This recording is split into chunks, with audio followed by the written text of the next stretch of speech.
Magandang gabi, Luzon, Visayas at Mindanao. Narito na ang nagkakaisa at pinakamalawak na pagbabalita. Sa pangunguna ng Presidential Communications Office na kinabibilangan ng Philippine Information Agency, Philippine News Agency, Presidential Broadcast Service, IBC at PTV. Mula sa PTV, ako po si Sheila Salaysay. Ihahatid namin ang mga komprehensibo at mahahalagang balita mula sa iba't ibang bahagi ng bansa. Mula sa PTV, ako po si Joshua Garcia. Ito ang Balitang Pambansa. Ngayong gabi sa Balitang Pambansa, walang humpay na pag-ulan asahan sa loob ng 24 oras dahil sa Bagyong Pepito ayon sa Pag-asa. Bagyong Pepito, tinatayang magiging isang super typhoon, unang landfall posibleng mangyari sa Catanduanes. Pangulong Ferdinand R. Marcos Jr. pinatututukan sa mga ahensya ng pamahalaan ang banta ng storm surge na dala ng Bagyong Pepito. Higit 172,000 na residente sa Albay posibleng ilikas dahil sa banta ng lahar bunsod ng Bagyong Pepito. Mga LGU pinaalalahanan na bantayan ang estado ng mga dam. Remisyon ng Pilipinas papunta sa Ayungin Shoal sa tulong ng Philippine Coast Guard. At Pangulong Ferdinand R. Marcos Jr. pinasinayaan ang LRT-1 Cavite Extension Project Phase 1. Mas smooth at reliable na transportasyon dapat anyang asahan ng publiko. Una po sa ating mga balita, pinangunahan ni Pangulong Ferdinand R. Marcos Jr. ang pulong ng National Disaster Risk Reduction and Management Council kaugnay sa Bagyong Pepito. Pinaghahanda ng Pangulo hindi lamang ang mga ahensya ng pamahalaan, kundi maging ang publiko dahil sa banta ng daluyong o storm surge. Nagbabala din ng Pag-asa na magiging magdamagan ang pag-ulan. Ang detalye sa Balitang Pambansa ni Clazel Pardilla live. Clazel? Josh, habang papalapit sa lupa, inaasahang lalakas pa ang Bagyong Pepito at posibleng maging super typhoon. Kaya naman puspusa na sa paghahanda ang pamahalaan, lalo na sa banta ng daluyong. Nasa 200,000 na mga residente ang inaasahang ililikas ngayong gabi. Hindi pa man tumatama sa lupa, nakataas na sa signal number 2 ang ilang lugar sa bansa na posibleng hagupitin ng Bagyong Pepito. Posible pa raw yan lumakas, magdulot ng walang humpay na ulan at mas mataas pa sa 3 metrong daluyong o halos 2 palapag ng bahay na taas ang tubig. Sa pool dito ang mga lugar na malapit sa dagat sa mga rehiyon ng Bicol, Quezon at Eastern Visayas. Pangamba ni Pangulong Marcos, hindi lamang yan magdulot ng pagkasira ng mga infrastruktura, kundi banta rin sa buhay ng tao. Kaya inatasan na ng punong ehekutibo ang mabilis na paglikas bago pa mangyari ang sakuna. Ito ang napakadelikado dahil noon nung nagka-storm surge tayo, lalong-lalo na ng Yolanda, ay hindi natin alam kung ano yung storm surge. If we're talking about 3 meters, that's almost 1 floor. So, kailangan talaga nating abisuhan ang mga LGUs natin na nakikita natin na baka abutan ng storm surge. So, this is what we are concentrating. Mamayang gabi o ngayong gabi, Joshua, ay magsasagawa ng mandatory evacuation ang DILG sa mga lugar na tatamaan ng daluyong. Nasa 200,000 na mga residente yung posibleng maapektuhan yan. Sila yung mga nakatira sa mga coastal community. Kasabay nito ang pagdideploy ng mga pulis. The airlift capability for pagdala ng mga gamit for search and rescue, mga relief goods, etc. ay mukhang nakahanda naman. The airlift, pati na yung mga barko na nagdadala ng mga relief goods. Joshua, ang sabi ni DILG Secretary John Vic Remulla, ang laging kinatatakutan ng mga may-ari ng bahay ay manakawan sila. So kasama na ang PNP na magbabantay at pipilitin talaga na mag-evacuate kahit na ayaw ng mga residente. Tiniyak naman ng Department of National Defense na may sapat na asset o makinarya ang pamahalaan, mapahimpapawid dagat at lupa na handang rumisponde sa epekto ng bagyo. Bagay nga na sinabi at kinumpirma pa ni Pangulong Marcos na lumabas kanina, no? Siniguro naman ng Department of Social Welfare and Development na mahigit 1 milyong relief goods at madaragdagan pa yan ng another 1 million para masiguro yung tulong o na makapagbigay ng sapat na tulong sa mga maapektuhan ng bagyo.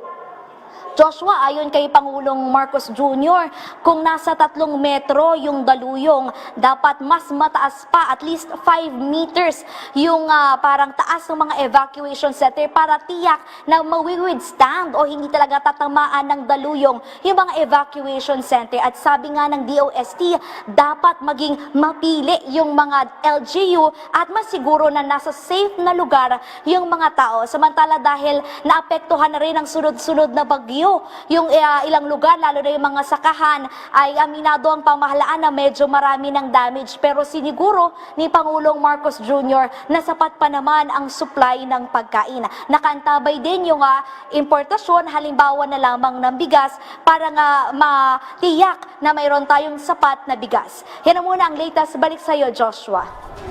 Maraming salamat, Clazel Pardilla. Samantala, pinaghahandaan na sa Albay ang posibleng paglikas sa libo-libong residente dahil sa banta ng lahar sa harap ng pananalasa ng Bagyong Pipito. Ang detalye sa balitang pambansa ni Gary Carl Carillo ng Radyo Pilipinas, Albay. Ibinahagi ni Engineer Dante Baclao, Officer in Charge ng Albay Public Safety and Emergency Management Office, ang mga paghahanda para sa posibleng epekto ng Bagyong Pipito sa lalawigan ng Albay. Ayon kay Engineer Baclao, nasa 51,368 na mga pamilya o katumbas ng mahigit 172,000 na individual mula sa 11 bayan sa lalawigan ang inaasahang ililikas ngayong araw dahil sa banta ng pagragasa ng lahar. Paliwanag ni Baclao, nagmula ang nasabing datos sa nasabing karanasan sa mga nagdaang bagyo sa lalawigan. Samantala, aabot naman sa halos 400,000 na mga individual ang ililikas dahil sa banta ng pagbaha, habang aabot naman sa mahigit 168,000 na residente ang inaasahang ililikas dahil sa banta ng landslide. Mayroong mahigit 300,000 na individual naman ang target na ilikas dahil sa nakaambang banta ng storm surge dahil sa bagyo. Diin ni Engineer Baclao, mahigpit ang kanilang pagbabantay sa lakas ng bugso ng hangin at ulan na dala ng Bagyong Pipito. Gayunpaman, tiniyak niya na nakahanda ang lalawigan sa posibleng maging epekto nito sa iba't ibang sektor. Sa ngayon, puspusa na ang isinasagawang preemptive evacuation dito sa lalawigan ng Albay. Mula sa Radyo Pilipinas Albay, Gary Carl Carillo para sa Balitang Pambansa. Nagsagawa na ng Disaster Needs Assessment ang Cagayan Valley RDRLMC sa mga komunidad na matinding sinalanta ng Bagyong Ophel. Ang detalye sa Balitang Pambansa ni Jean Bakiran ng Philippine Information Agency, Cagayan. Isinagawa ng Cagayan Valley Regional Disaster Risk Reduction and Management Council ang Disaster Needs Assessment sa mga komunidad sa Cagayan na matinding sinalanta ng Bagyong Ophel sa Rehiyon 2. Ito ay sa pamamagitan ng air asset ng Philippine Air Force, katuwang ang DSWD, DSUD at OCD. Bakas sa kuhang video ang pinsalang naidulot ng nasabing bagyo sa malalaking bahagi ng Cagayan, partikular na sa nasalanta sa sektor ng infrastruktura dahil may mga tulay na nasira. May mga kabahayan at mga eskwelahan ding nasira at malaki din ang pinsala sa sektor ng agrikultura. Yung continuous po natin ng mga relief support, kung ano po yung identified needs on the ground, kailangan po maibigay po ng agaran po, timely. Samantala, agad namang nagsimula ang clearing operation ng iba't ibang miyembro ng local DRRM Council sa mga pangunahing lansangan na natabunan ng landslide at ang pagtatanggal sa mga nabuwal na punong kahoy. Agad naman na namahagi ang DSWD, OCD at iba pang ahensya ng gobyerno ng family food pack sa mga naapektuhan ng bagyo. Inaasahan po natin mga kaibigan na sa ganong madaling panahon ay ilalabas na ang resulta ng ginawang area assessment at ang pag-usapan po ng mga member agencies ng RDRMC upang sa madaling panahon ay maibigay ang pangangailangan ng ating mga kababayan na lupang naapektuhan. Mula sa PIE Cagayan, Bakaran, para sa Balitang Pambansa. Pinapayuhan ang mga magsasaka sa Nueva Ecija na anihin na ang mga palay na maaari ng anihin bilang paghahanda sa paparating na bagyong Pipito. Ang detalye sa Balitang Pambansa ni Camille Naganyo ng PIA Central Luzon. Sa isinagawang pre-disaster risk assessment ng Provincial Disaster Risk Reduction and Management Council ay pinapayuhan ng Office of the Provincial Agriculturist o OPA ang mga kababayang magsasaka na anihin na ang mga maaari ng anihin na palay. Ayon kay SID Provincial Coordinator Conrad Marquez, ito ay bilang paghahanda sa parating na bagyong Pepito at para makaiwas sa posibleng epekto o mas malaking danyo sa mga taniman. Anihin na po natin yan, wag na po tayong kapagsapalaran. At para po bumagyo man, kampante na po tayo na yung pong ating mga palay ay nakasilop na, naibenta na, naging puhunan na para ngayong tag-araw. Batay sa datos na iniulat ng tanggapan, nasa humigit 58,000 hektarya ang standing crop sa palayan sa buong Nueva Ecija na kung saan ang nasa maturing stage o pwede ng anihin ay nasa humigit 29,000 hektarya. Kaugnay nito ay patuloy ang koordinasyon ng OPA sa Department of Agriculture para sa kakailanganing tulong tulad ng libreng binhi ng mga maapektuhang magsasaka, kasama na ang mga katatanim pa lamang at nasa reproductive stage ang palayan. Mula sa Philippine Information Agency Kitnang Luzon, Camille C. Naganyo para sa Balitang Pambansa. Nabigyan ng tulong ng lokal na pamahalaan ng Biliran ang nasa mahigit 100 pamilya na naapektuhan ng Bagyong Christine. Ang kanilang ipinamahagi, mga lokal na produkto ng probinsya. Ang detalye sa Balitang Pambansa ni Rodrigo Victoria ng PIA Biliran. Sa halip na manufactured goods tulad ng sardinas at noodles, mga lokal na produkto naman ang natanggap ng 135 pamilyang biktima ni Bagyong Christine mula sa lokal na pamahalaan ng Biliran. Pasalamat kami sa tulong ni Gog sa mga nasiraan dito sa Tagumpay, sa Camino. Dahil nagbigay siya ng mga kumpas, bigas, sari-sari lang. Malaking tulong na yun sa amin. Ito po yung natitira naming bahay, poste na lang po. Sana po ay ma-release po natin yung financial po na kailangan namin para po sa mga kapatid ko po kasi po nag-aaral pa po sila, may grade 11 po sa grade 12 po na senior high. Thank you po. Samantala, siniguro naman ni Governor Gerald Roger Espina na makatatanggap ng tulong pinansyal ang mga pamilyang nasira ang mga bahay dahil sa Bagyong Christine. Po, lahat po ito, gigan po ito sa probinsya ng Biliran. May mga produkto na galing sa Naval, Kaibiran, Kabungayan, Maripipi, Kawayan, sa Almeria, Ulaba, halo-halo po, lahat ito po galing po sa ito kanila. Mula sa Philippine Information Agency, Eastern Visayas, Rodrigo Victoria, Balitang Pambansa. Susunod sa Balitang Pambansa, nakararaming Pilipino naniniwalang bubuti ang kalidad ng kanilang pamumuhay sa susunod na taon. At import ban sa mga ibon at produktong manok mula sa Denmark. Inalis na ng Agriculture Department. Lahat ng yan sa pagbabalik ng Balitang Pambansa.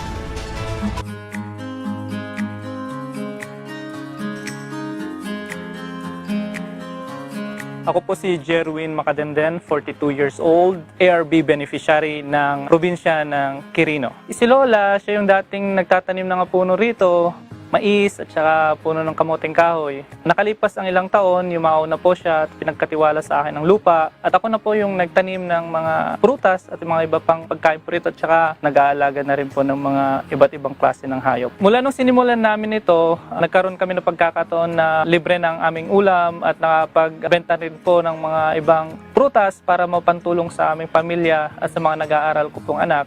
Nag-umpisa na rin pong nilakad namin sa DAR ang pagpapalipat ng pangalan sa aking lola papunta sa akin. At nung April 17, 2024, inakuha ko na po yung title at nakapangalan na po sa akin.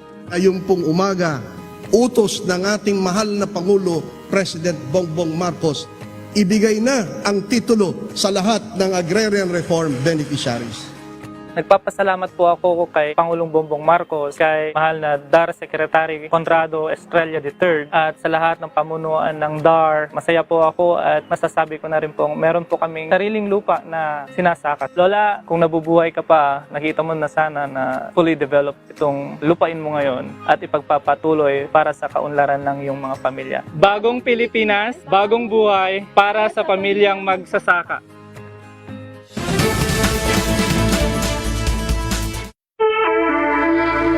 Sa lawak ng taniman ng saging sa Pilipinas, pangalawa ito sa largest exporter sa buong mundo.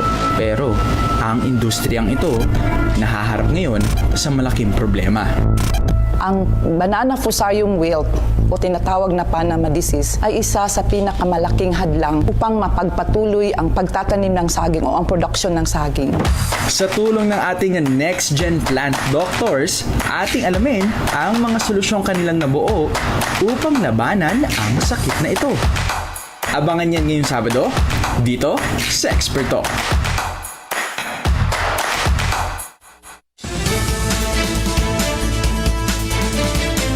Pinangunahan ni Pangulong Ferdinand R. Marcos Jr. ang pagbubukas ng Phase 1 ng LRT-1 Cavite Extension Project na inaasahang magpapagaan at magpapabilis ng biyahe ng mga pasahero, lalo na ngayong nalalapit ang holiday season. Ang detalye sa Balitang Pambansa ni Clazel Pardilla ng PTV Manila. Binuksan na ngayong araw ang unang bahagi ng LRT-1 Cavite Extension Project. Pinangunahan ni Pangulong Ferdinand R. Marcos Jr. ang inaugurasyon. Mula Dr. Santos Station sa Parañaque, sumakay hanggang Redemptorist Asiana Station sa Pasay ang presidente. Hinihikayat ko lahat ng ating mga commuter, subukan ninyo at makikita nyo napakaginhawa kumpara sa traffic na nararanasan natin araw-araw. Simula ngayong araw, makababiyahe na sa karagdagang 5 istasyon ng LRT-1 mula Baclaran hanggang Parañaque. Kaya ang dating 1 oras na commuting time, iikli sa 15 hanggang 30 minuto. Mula 320,000 na sumasakay sa LRT-1, inaasahang madaragdagan ito ng 80,000 na mga bagong pasahero. Ang equivalent nito ay mga 6,000 cars. 6,000 to 8,000 cars a day. No? Sige, biro mo, yun ang mawawala sa kalye. Mahalaga daw yan para mapagaan ang trapiko ngayong holiday season. Bukas ang LRT-1 Cavite Extension mula alas 5 ng umaga hanggang alas 10 ng gabi. Nagkakahalaga ng 45 pesos ang bayad sa tren. Ito ang kauna-unahang railway line na binuksan sa ilalim ng Marcos administration. Pagpapatuloy ito sa sinimulang proyekto ng kanyang ama na si dating Pangulong Marcos Sr.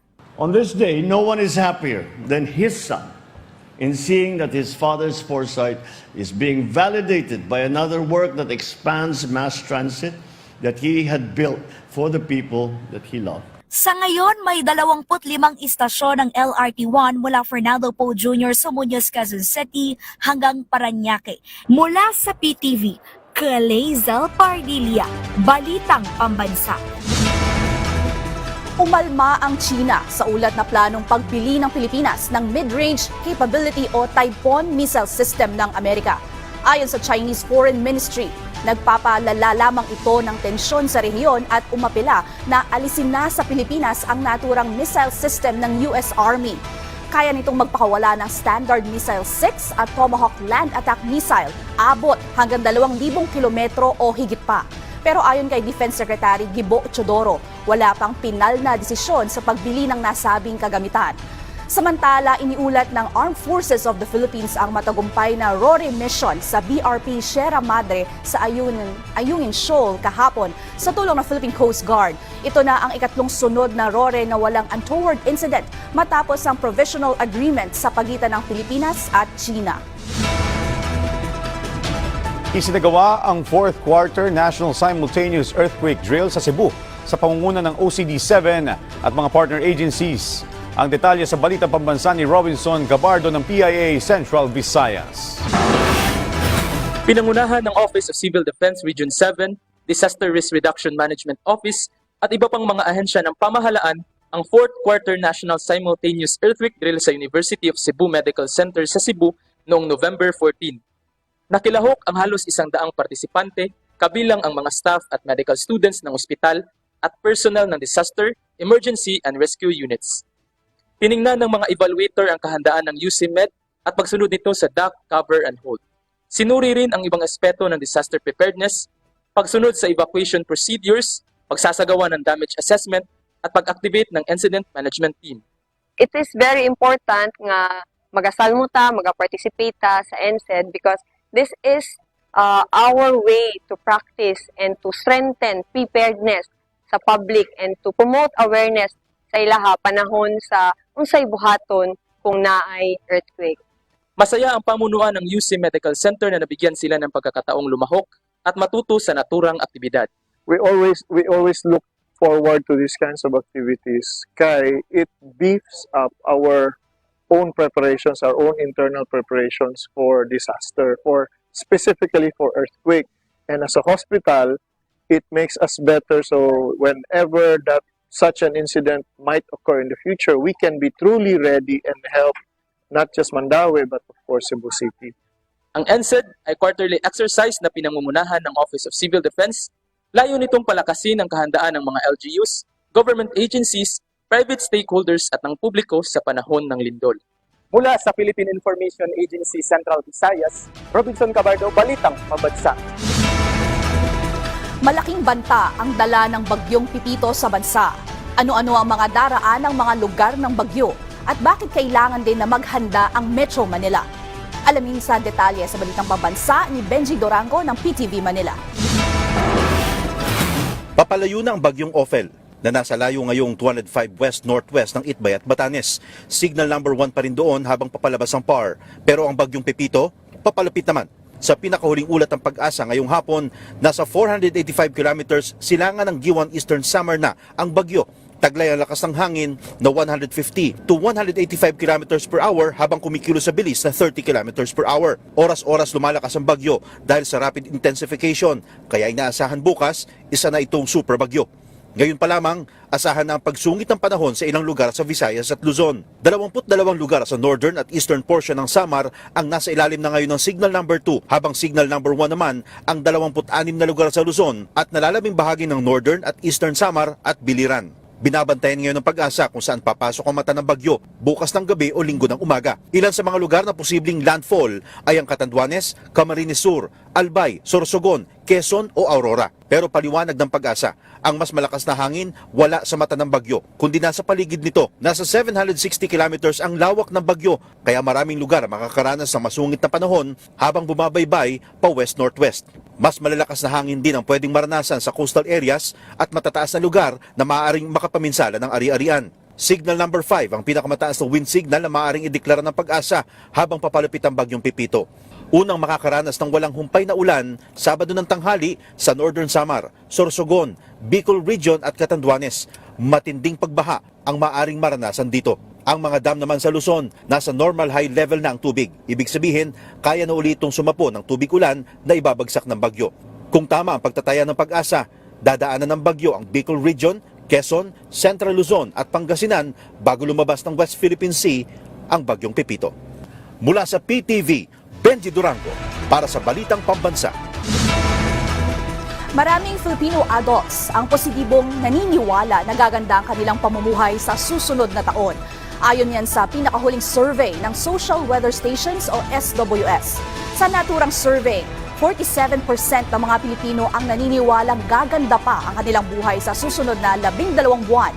Samantala, 40% ang nagsabi na mananatili ang kasalukuyang estado ng kanilang pamumuhay at 5% naman ang naghayag ng mas negatibong pananaw na posibleng humirap pa ang kanilang sitwasyon. Ang survey ay isinagawa sa pamamagitan ng face-to-face interviews sa 1,500 na participants na may edad 18 pataas mula September 14 hanggang 23 ngayong taon. Dumalo ang ilang government officials para sa ikauling araw ng Philippine International Nuclear Supply Chain Forum 2024. Ang programa ay pinangunahan ng Department of Energy mula November 13 hanggang ngayong araw. Ang detalye sa Balitang Pambansa ni Vel Custodio mula PTV Manila. Dinaluhan ng ilang mga opisyal ng gobyerno ang ikatlo at huling araw ng Philippine International Nuclear Supply Chain Forum 2024. Isa rito si Senator Sherwin Gatchalian na nagsulong ng Senate Bill 2506 para sa nuclear energy regulation. Nag-file ako ng version ko to create an independent atomic regulator pagdating sa safety, licensing, even transportation. So ito ay pinag-uusapan na namin sa Senado ngayon. Ang gobyerno natin meron ng kasunduan with the Korean government to do a feasibility study nitong Bataan Nuclear Power Plant. Bukod sa Bataan, nagsasagawa na rin ng site assessment ang Department of Energy para sa mga lokasyon na posibleng pagtayuan ng nuclear power plants. Ayon sa DOE noong 2019, nasa 70% na ang acceptance rate ng mga Pilipino sa paggamit ng nuclear energy bilang parte ng energy mix. Nakikipag-ugnayan na rin ang pamahalaan sa ilang mga pribadong institusyon at mga bansa para sa skills training sa operasyon ng nuclear energy. Meralco, meron din silang sariling mga scholarships. Ibang companies also are doing it, like ang mga major companies natin. And also, ang mga countries na ito nagvo-volunteer din to host our students also, like Japan. We've had trainings also in France. At iba't ibang Canada, marami tayong scientists na pupunta na doon. Present din sa programa si Energy Regulatory Commission Chairperson and CEO Mona Lisa Di Malanta at Department of Health Secretary Teodoro Herbosa. Ayon kay Secretary Herbosa, malaking tulong rin ang nuclear treatment para sa cancer cure. Habang tinalakay ng mga delegado mula sa mga energy company ng South Korea ang nuclear supply chain development and advancement, habang nuclear safety naman ang paksa na ibinahagi ng Japan. Vel Custodio para sa Pambansang TV sa Bagong Pilipinas. Nakapaglatag na ang DepEd Cordillera ng ilang alternatibong paraan para masiguro ang learning continuity ng mga mag-aaral bunsod ng sunod-sunod na class suspension sa lugar. Sa kasalukuyang tala ng kagawaran, nasa 35 na ang class disruption sa rehiyon ngayong school year. Ang detalye sa Balitang Pambansa ni Debbie Gasingan ng PIA Cordillera.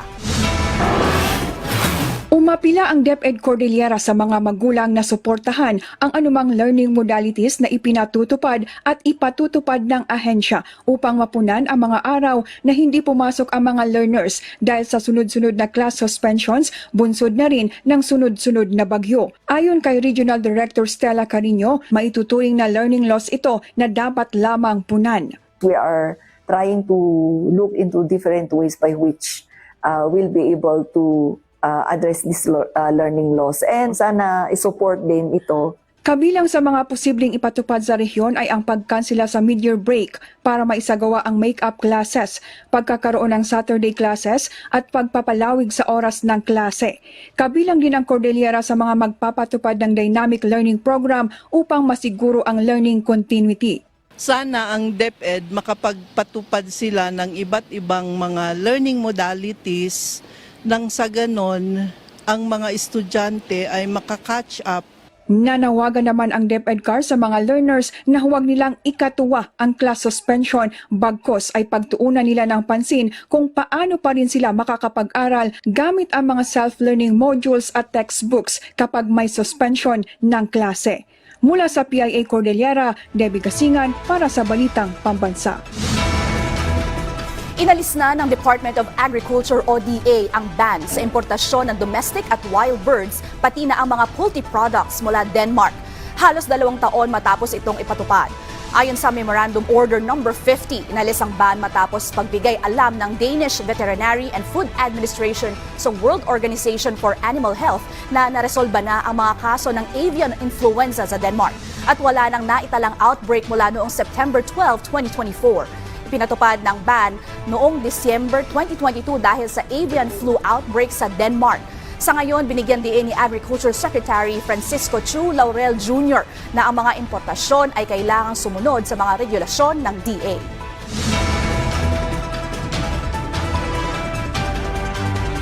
Pilipinas, lagi maging alerto at makinig sa mga anunsyo ng inyong pamahalaan at mga barangay chairman. Huwag na magpatumpik-tumpik kung kinakailangan lumikas. Lagi pong tumutok sa official social media pages ng inyong pamahalaan at sa mga ahensya ng pamahalaan na naghahatid ng pinakahuling mga balita kaugnay sa bagyo. At dyan po nagtatapos ang 30 minutong ulat sa bawat sulok ng bansa. Samahan niyo kami muli mamayang alas 9:30 ng gabi para sa updated at pinalakas pang balitaan. Mula sa PTV, ako po si Joshua Garcia. Lagi pong tumutok sa official pages ng inyong pamahalaan at mga ahensya ng pamahalaan na naghahatid ng pinakahuling balita kaugnay sa bagyo.